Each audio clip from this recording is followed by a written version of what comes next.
Welcome, everybody, to another edition of Keep It Fictional, a podcast for book lovers by book lovers, presented by the Port Moody Public Library.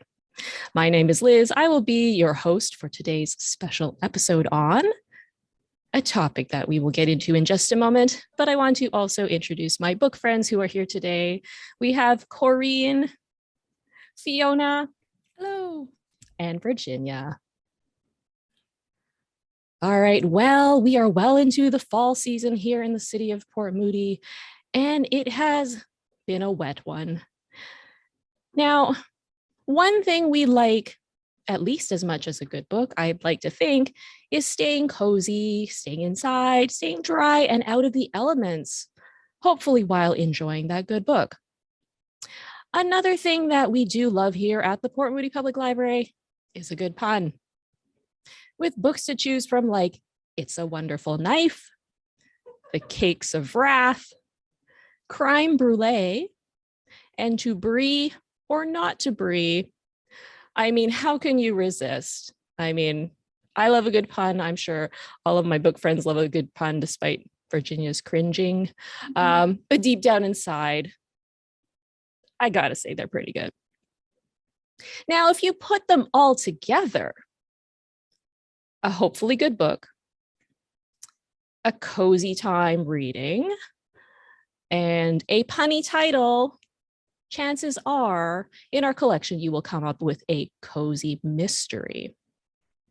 Now, this subgenre is different from your run-of-the-mill mystery or what most people think about when they think about this genre. Now, in a cozy, yes, there has been a crime that has been committed, usually murder. However, the actual gory bits, any violence, profanity, sex even, I mean, it just happens kind of off the page. There's no real lurid descriptions. There's no real, blood and guts and gore. Probably nothing too scary, depending on what your threshold is for that. We're just here for a good time and a good murder that gets solved by a punny sleuth. I don't know. Anyways, I'd like to think that there is a cozy mystery for everybody. So with those punny titles we just went over, most of them went in the theme of food. So creme brulee, brie, cakes, but there are so many other themes, everything from animals to different locations like bookshops and libraries to holidays and even hobbies like knitting and crochet and scrapbooking and pretty much everything under the sun. Pick a theme and chances are we'll be able to find a cozy mystery for you. All right, now before we get into our books, I just want to quickly ask everybody, what are one or two things that make for a cozy reading experience for you? Coffee and blankets. That sounds great right about now. It's raining outside right now. I could use coffee and a blanket. Well, actually, for me, rain noises. I love hearing that rain on the skylight is actually a great noise. Very soothing. Definitely agree with the hot beverage. Doesn't have to be coffee, can be coffee, and a really good sitting chair. The chair is very important.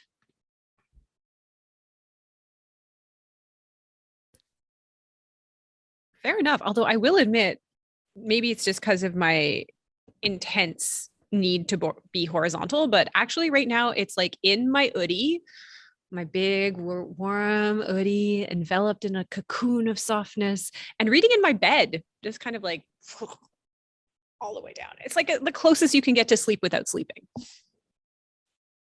So you're like wake reading, sleep reading, sort of. I can't disagree with all those points. I don't have an hoodie, so blanket it is. Liz, now I know what to get you for Christmas.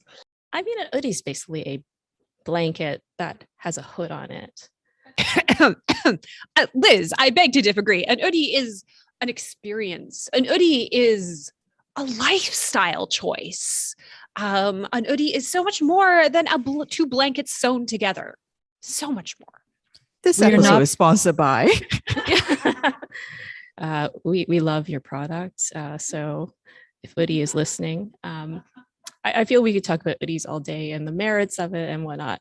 However, we have some cozy books, cozy mysteries, cozy crime mysteries to delve into today. So without further ado, I know Virginia read something that I was kind of surprised about thematically. So why don't we start with Virginia?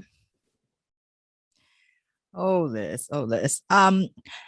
So, I'm going to be honest with everybody here. This is the most challenging assignment yet. I try 6, 7, 8 of these ones and I give it a really good fair try. I try so hard and I just couldn't bring myself to continue reading any of them. And apparently, I really don't care for cozy. So maybe this is the best person to start with because it's the person who don't care for them. I think what people love about cozies are the things that I really don't care for. The plot, it's I'm like, come on. Like all the ones that I pick up, like all follow the same pattern. And that is not to say other stories don't have that formula or tropes, but it's just that these are not the formula and tropes that I love, I think. And I think what bugs me the most, I was talking to Corinne about it, I think it's the voice of the character. Like I just can't get on board with this know-it-allness of them. And so many of them are like kind of mean when they make these snarky comments. And I just don't like, I just can't deal with them. So I was at a point where I was just like, maybe I would just take a pass on this episode. I just feel like so bad about it. But then anyway, so then I was like, you know what? Let's maybe go back to the classic, maybe more the established series. Maybe I can try one of those and see how that works. So I went back to a series that started in 1990, so 30 somewhat years ago. And it is available in audiobook from the library, and you all know I'm also a very new audiobook reader, so my mind tends to wander when I read audiobook. And so I was like listening to this and suddenly I was like, wait, did they just swear in this book? I was just like, no, maybe I heard it wrong. And then it happened again. I'm like, wait a second. I know that, like, just like Liz said, there's not supposed to be like profanity in this. So what is going on? And then I went and read more about the author and I'm like, you know what? You are kind of amazing and I really like respect the offer, and so I decided, okay, fine, I will give you 8 hours of my life and I will listen to this audiobook. So the book that I chose for this episode is Rita Mae Brown's Wish You Were Here. This is the first book in the Mrs. Murphy series, and I should really point it out too, it's by Rita Mae Brown and Sneaky Pie Brown, because she did credit her cat as the co-worker. Hence why Liz is so excited, because I read a cat book. But there's also a dog in it. So I don't know why the dog doesn't get enough billing in this book. That is just wrong. But anyway, so this is the first book in the series, and this story takes place in Crozet, Virginia. And the main character is Mary Minor Hairstein, also known as Harry. She is the post mistress, so she's in charge of the only post office in town, and her job is to sort through all the mail that comes through and put them in the right box for everybody. So everybody has to come in to get their mail.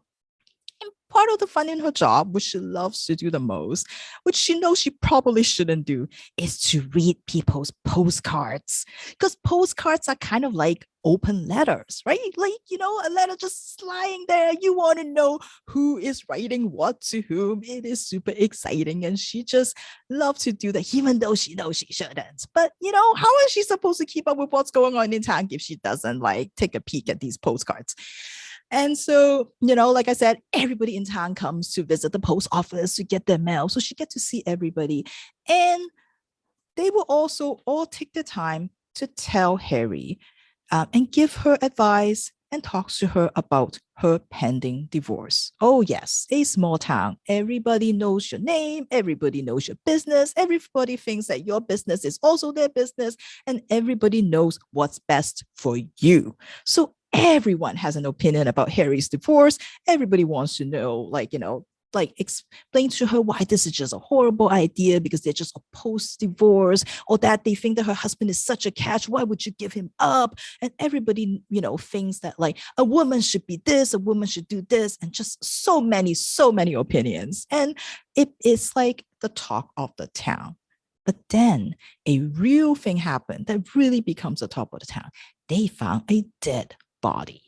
A dead body belongs to Kelly, a contractor and a resident in Crozet. And this death is fairly gruesome. So people are quite shocked at what happened. And of course, everybody's trying to figure out what's going on. Is it an accident that happened, or is there actually a murder? But before they could even figure that out, another murder happened, and then someone else is also killed. This time is Maud, the store owner of a pretty lucrative business. So they're horrified at what's happening in Crozet because this shouldn't happen in their beloved town. So what is going on? Everybody has a theory. Everybody's trying to figure out, are the deaths linked with each other? Is there a serial killer on the loose? And then as, of course, Harry is also trying to figure out what's going on. And then it dawned on Harry that these two people both received a postcard just before they died. And she remembered looking at, of course, she looked at the postcard, and on the front is a picture of a famous grave. It's somewhere, a famous cemetery. And on the back, it said, "Wish you were here," for both of them. So now she's like, what is the connection? And she's dying to get, a hold of those postcards so she can find out where they were sent from. And, can there's something similar about them, or is there anything common between them? But of course, Harry is one step behind because T. Tucker and Mrs. Murphy have kind of gathered all the clues, have sort of figured stuff out. And they keep trying to tell Harry about it, but she won't listen. Well, more like she doesn't understand, because Mrs. Murphy is Harry's tiger cat and T. Tucker is her Welsh corgi. And these humans, so dense, they just don't have the smell, they don't have the sight, they just can't figure out these clues that are right in front of their face. So T. Tucker and Mrs. Murphy will have to find a different way to show Harry the clues, to show them what they have discovered to help solve these murders. So that is the beginning of this series. I have to say, I wasn't annoyed at the characters, which I think is a big plus for me. Maybe because I know Liz is going to be like, that's a stereotype, but maybe because I expect a cat to be snarky, maybe. So it's kind of fits. So it kind of works. And even the dog was good, and again, they're both partners. So I don't know why it just showcased the cat and the thing. But anyway, and knowing Rita Mays Brown like background, like there's definitely this running social commentary in the background there, which adds to the book for sure. And yeah, so it's good, I guess. I don't know. I'm just going to reserve my comments to myself. But I'm glad that I amuses Liz that I read a cat book. So, and I feel like I deserve a certificate of participation at least for this one. So anyway, so yeah, Wish You Were Here, first book in the Mrs. Murphy Mystery Series by Rita Mae Brown and Sneaky Pie Brown. Thank you, Virginia, both for sharing that classic in the canon of cozy mysteries, and also for making such an effort to find one that was for you to some degree. So kudos to you. Thank you for all that effort. I appreciate that.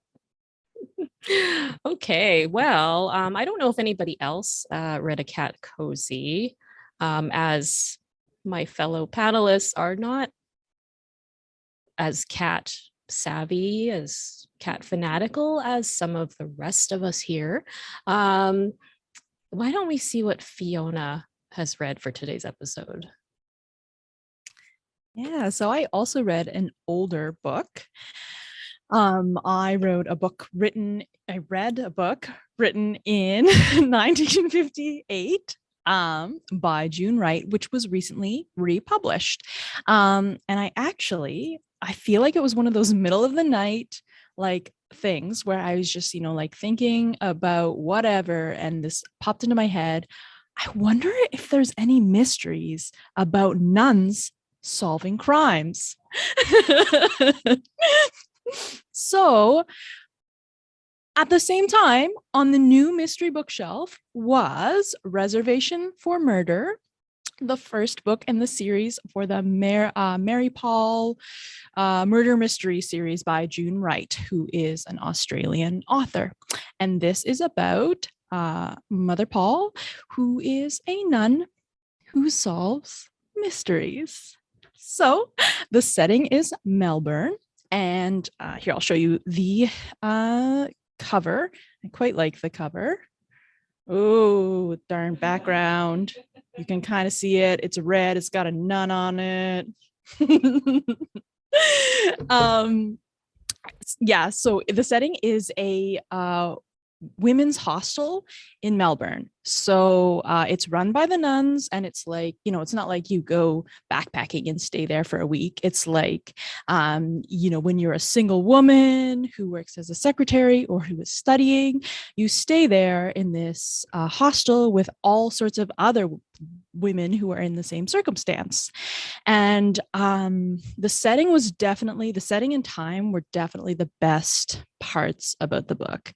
There was a lot of just sort of lingo that was fun for the time. And of course, it's an interesting time because we're getting out of the stuffy 50s and into the more fun 60s. That's not the word I want to use, but I guess swinging 60s. Thank you. So all of these women, these young women in their 20s, out in the world working, and they all wear nice clothes, and there were great descriptions of the clothes, and then kind of pick at each other, and there's all of this sort of drama among them and the nuns as well. One of the disappointments was that Mother Mary Paul was actually not in it that much. It actually follows, very confusingly, Mary, who is not Mother Mary Paul, but a different Mary, who is also sometimes called Maria by her friend Fenella. I don't know, Maria, Mary, they come from the same name, but they're not the same name. I found it very confusing. So it follows Mary, who is maybe a little bit older than some of the girls, and a lot of them sort of look to her for advice. The nuns trust her with things, and she is often the woman in charge of signing people in at night. So, of course, with the hostel, there's a curfew, and you've got to, make sure that people come in by that curfew and make sure that they're not bringing men into the house. And one night when Mary is doing this job, a body is found. A mysterious man who no one seems to have any relation to. They can't figure out who he is. So the police actually recruit Mary, not the nun, just the girl, to help out. And then Mother Mary kind of gives Mary a little bit of direction on the side. So it was a great cast of characters, and it took me a long time to figure out who everyone is, because they're all these women in their 20s, and they do have very different personalities, but there was such a large cast of characters. It took me a long time. But Mary's best friend, Fenella, is sort of throws caution to the wind. She's a fun sort of party girl. And then there's Claire, the sort of butch athletic tennis player. There were a few younger girls who caused a lot of drama, and I couldn't remember who was who. And then there is the cop and his American friend, and then a couple of nuns who I also couldn't remember who was who. So a really, and Verna, the slithering, awful girl who nobody liked and just wanted to push everybody's buttons all the time.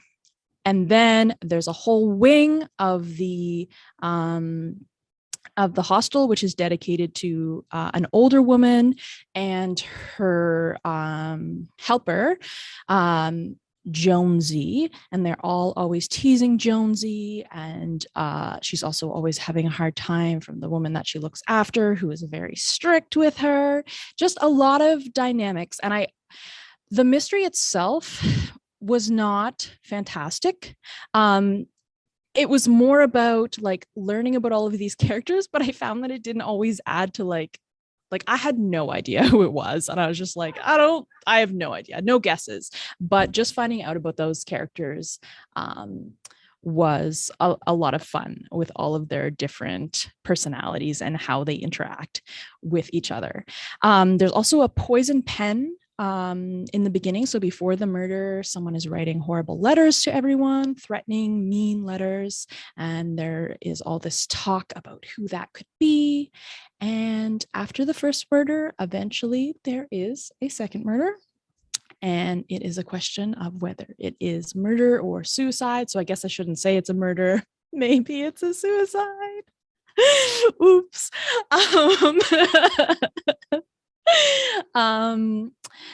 Yes, and the plot thickens until a big crescendo at the end that culminates in a barbecue that the police set up so that they can get in to talk with everybody and all of their boyfriends.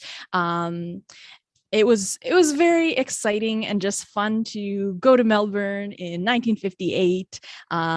And I think that I'm going to read the next one, because I have a feeling that now that this character of Mother Mary Paul is set, she might have a little bit more hand in solving the mystery. But Mary herself was actually a fun character and not at all snarky Virginia.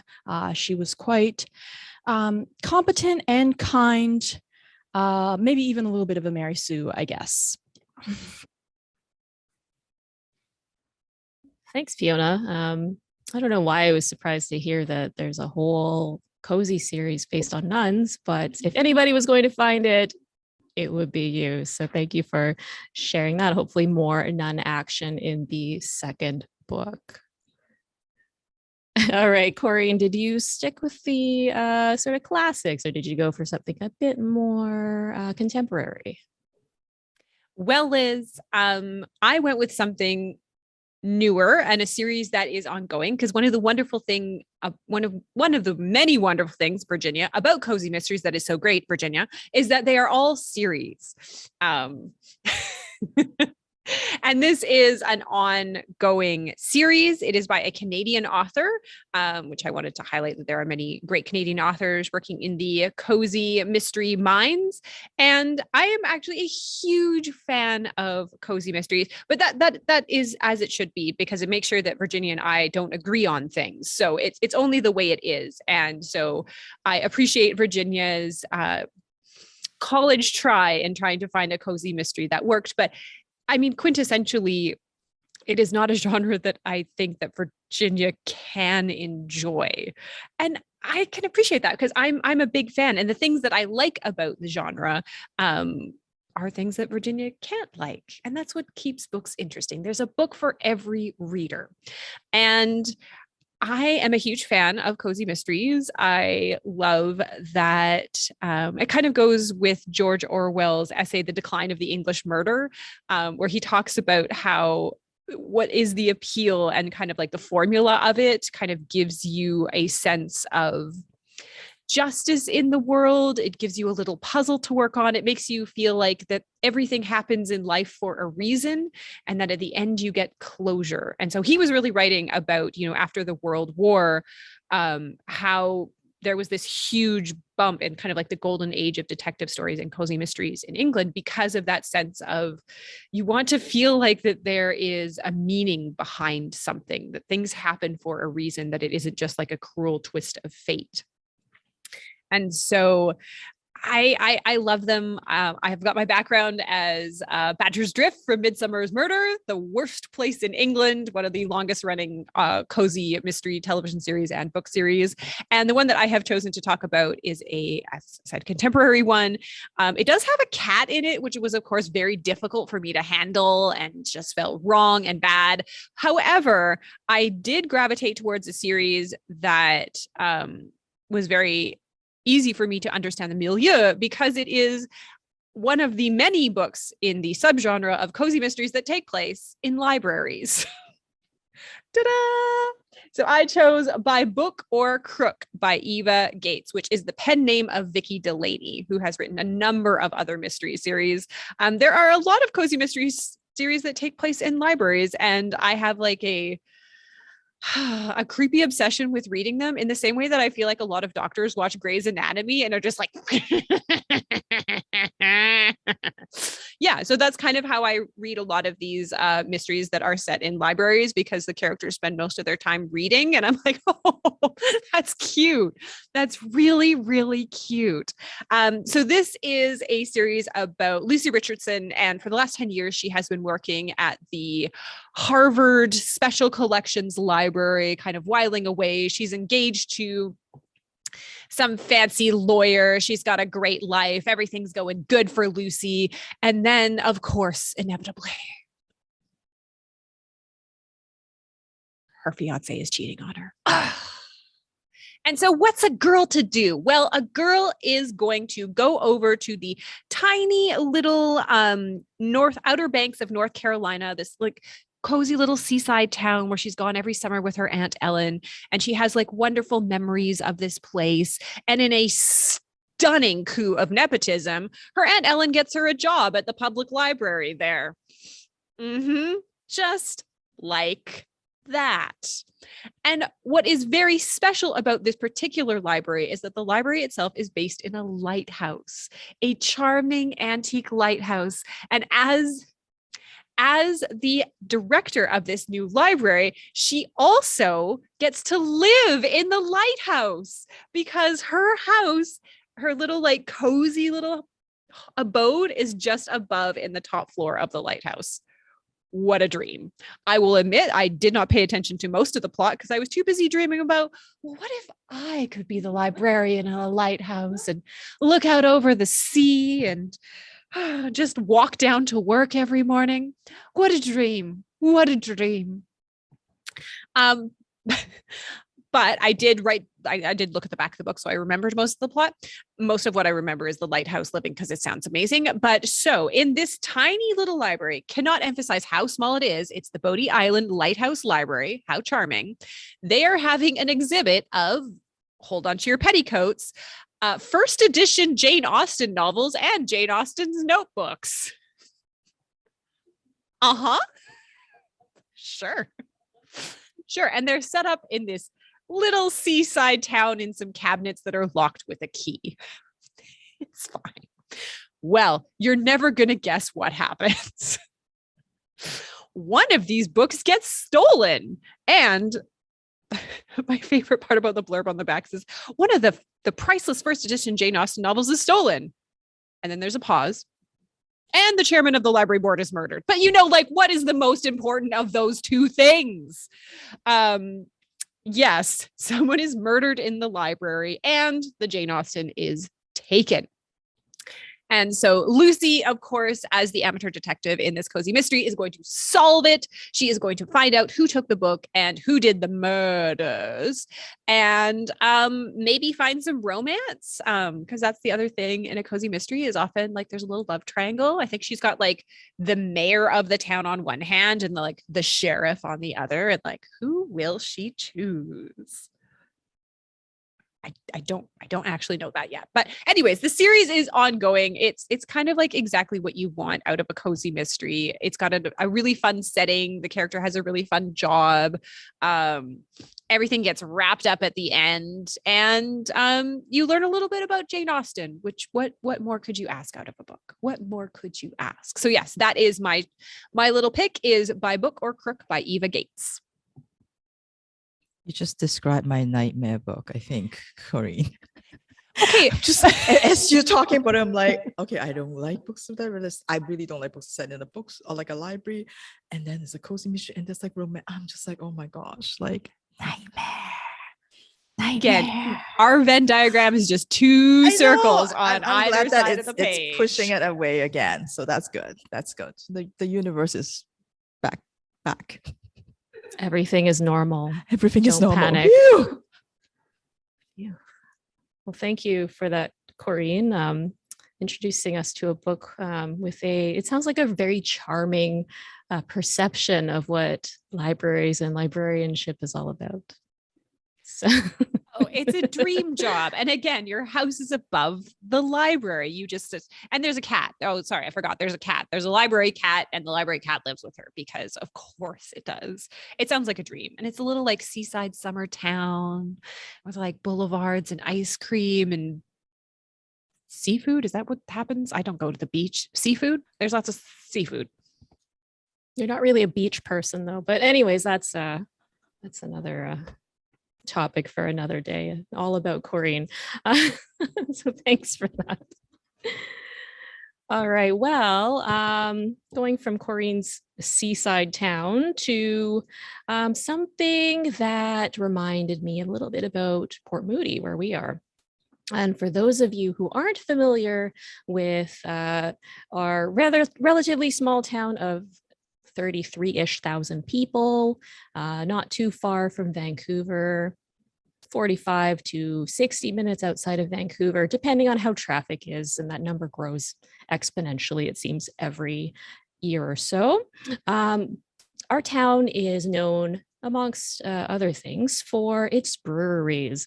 And we have a street called Brewers Row with, I believe, 5 craft breweries to date, as well as a distillery.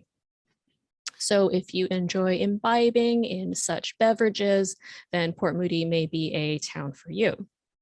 That being said, I found a series of cozies that is all about breweries and brewing. Now, this book comes from the author Ellie Alexander, and she is known for her bake shop mysteries. So books about a bakery where the person solves mysteries, of course. The titles are all very punny, and she describes in great detail baked goods.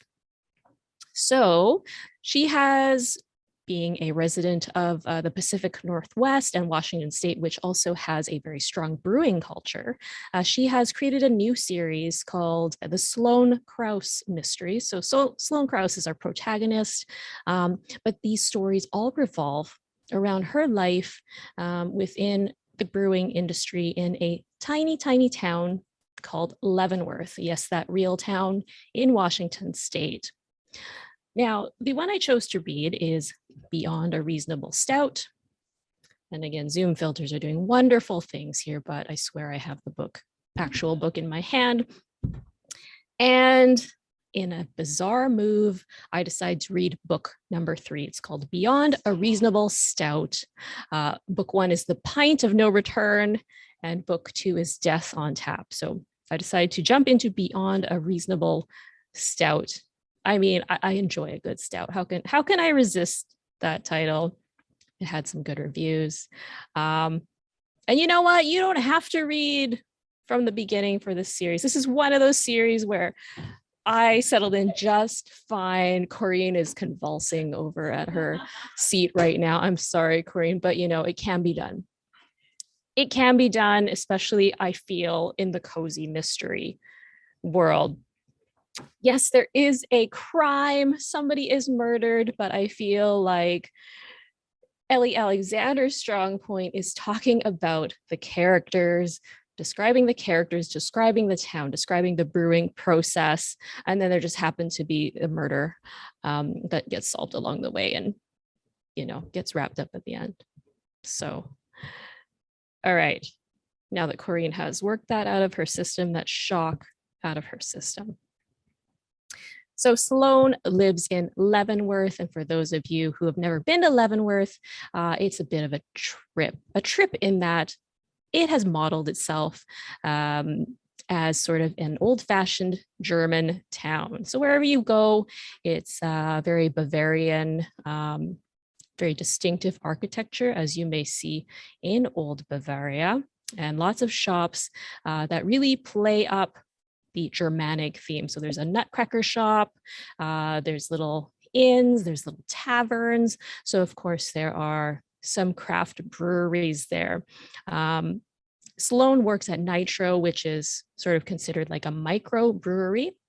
And she has family by marriage who work at Der Keller, which is basically the largest brewery in town and is so big that they export their beer. Now, Sloane is looking for a fresh start. In a previous book, I'm assuming she had caught her husband Mac with what she describes as a beer wench in a traditional beer wench costume. Her words, not mine. Anyways, so she's looking for a fresh start, and she's getting that at Nitro, where her talents and her palate as a brewer are appreciated. Now, Oktoberfest, which is probably the busiest time of year for the town, has ended. The influx of tourism is vital to this town, and what people primarily come for is the beer and the Germanic, beer festival culture. Now that things have quieted down a bit, the town is about to have an election for city council. Now, the incumbent, Christopher, he has decided that his platform will be basically to turn the town dry. He's saying that beer and festivals such as Oktoberfest are bringing in crime and ruining the town with the influx of people who don't care about the town and litter and cause all kinds of trouble. Now, of course, this has pretty much all of the business owners in Leavenworth up in arms, because if the town runs dry, not only will the breweries be out of business, but so will likely the inns, the shops, everybody else essentially who depends on those tourism dollars in their town. So sure enough, after a rally by Valerie at Der Keller, who is Chris's main competition in the council election, sure enough, after the rally that night where things get very heated when Chris decides to confront her, he turns up dead. Of course. So we don't see the murder, but we, of course, have Sloane stumble upon the crime scene as she is on her way to work at Nitro and goes, oh, what is going on here? Oh my gosh, we have a dead body. And as is alluded to, she had helped the town's police chief solve previous crimes. So she gets little nuggets of information from the sheriff, especially when she happens to drop by the local jail with an apple strudel, because she knows how to handle people. So anyways, on the crime aspect, on the mystery solving aspect, nothing terribly exciting. However, I really enjoyed the cast of characters. I liked the care that the author took to describe the brewing process without getting too bogged down in details, but sort of just giving that extra little layer of interest to sort of show, why is this a special thing? Why is this something that people would be interested in if they were to visit a town like Leavenworth or like Port Moody? And although the mystery was solved by the end of the book with a neat little bow, she did leave a little bit of a cliffhanger at the end concerning something about Sloane's past, which was woven throughout the story. So that little tidbit where if you care enough about the characters, maybe don't care so much about the mystery, the murder mystery, but if you care enough about the characters, it just may be enough to keep you coming back for more past Beyond a Reasonable Stout.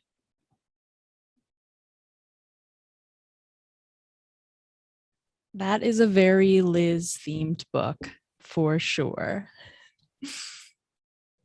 I hesitate to say there's a cozy mystery for everybody because I feel like there's no cozy mystery for Virginia.